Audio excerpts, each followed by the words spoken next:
Hey, what's up, everybody? It is Chris. Today, I wanted to share with you something that just struck me about silver and stacking in general that I never realized, and that is, are stackers animal lovers?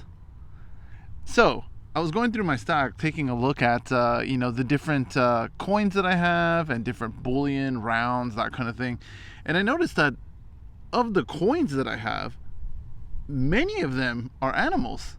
And I had never really thought about that. You start stacking bullion, you start thinking, whether it's eagles or, obviously maples are not an animal-based coin. But there are so many different series that feature animals. So obviously right off the bat here in America, we have the eagle. Is it really featuring an animal? No, but that is our national bird.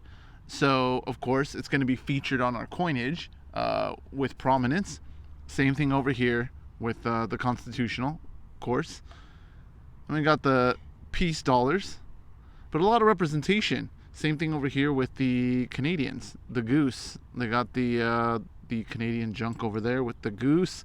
They got the Canadian goose 2 ounce. There's a lot there.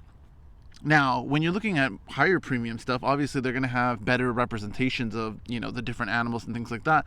For example, like the Queen's Beast series. This is the Beasts of the North, or whatever it's called, series from the Canadian Mint, the Royal Canadian Mint. Royal Canadian Mint makes some damn good stuff. I hate it because they just make us look bad. I don't see anything coming out like that from the U.S. Mint, at least not in a series format. We have some nice stuff, but it's few and far between. Even the Royal British Mint with the Queen's Beast series, just a lot of animal-focused stuff.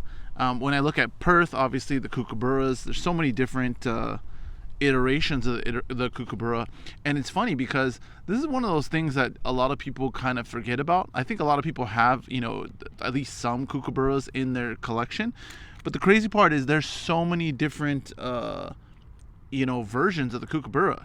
And I think that's what makes it so cool is that, the design changes every year. So it makes it fun to say, I have one from this year, that year, the other thing in your stack. One of the other cool things that I noticed that about the stack in general is that when I look at, for example, like Instagram. Now, Instagram, there's going to be a lot of different opinions about the pros and cons of Instagram. But one thing I will say about Instagram is that, of course, we all know you go on there and it's every 20-year-old female on there doing something either provocative or trying to be funny. But buried in there somewhere, there's so much humor. Instagram's really good for finding, the reels that people make, or even just memes that people make about anything and everything. And I always ask myself, who the hell are these people? Because they come up with the funniest darn things that can make you crack a smile, even if you're not, a big Instagram user. It's one of those things where you might have to search for it at first, but once the algorithm kind of knows, what makes you laugh or what your humor is, it finds a lot of the same things that can make you laugh. So kudos to those people who take the time to create content that's funny.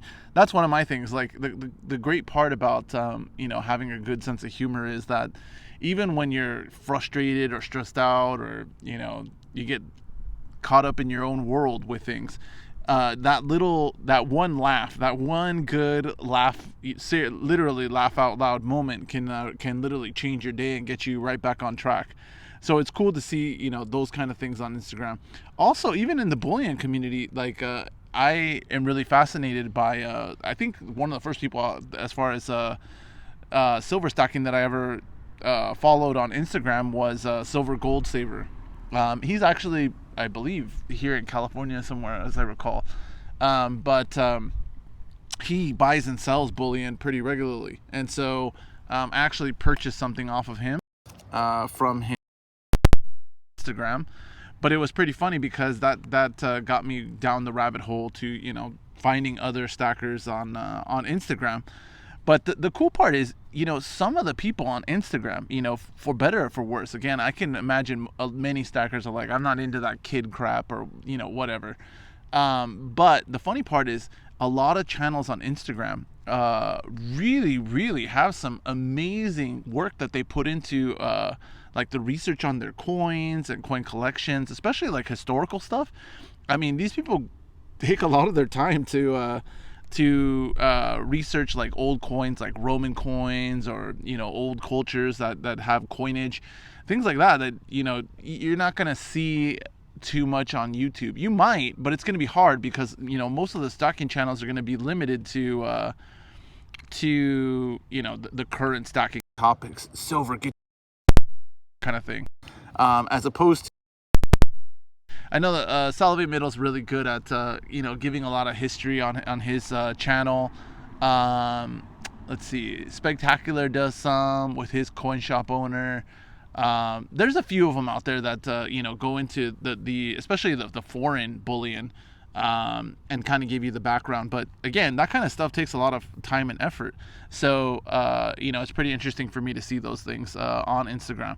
But yeah, that's something that was pretty interesting to me when I started looking at the bullion that I have. I'm like, why does every piece have some iteration of an animal on it, or a series of animals? Well, maybe that's because stackers are animal lovers at the end of the day.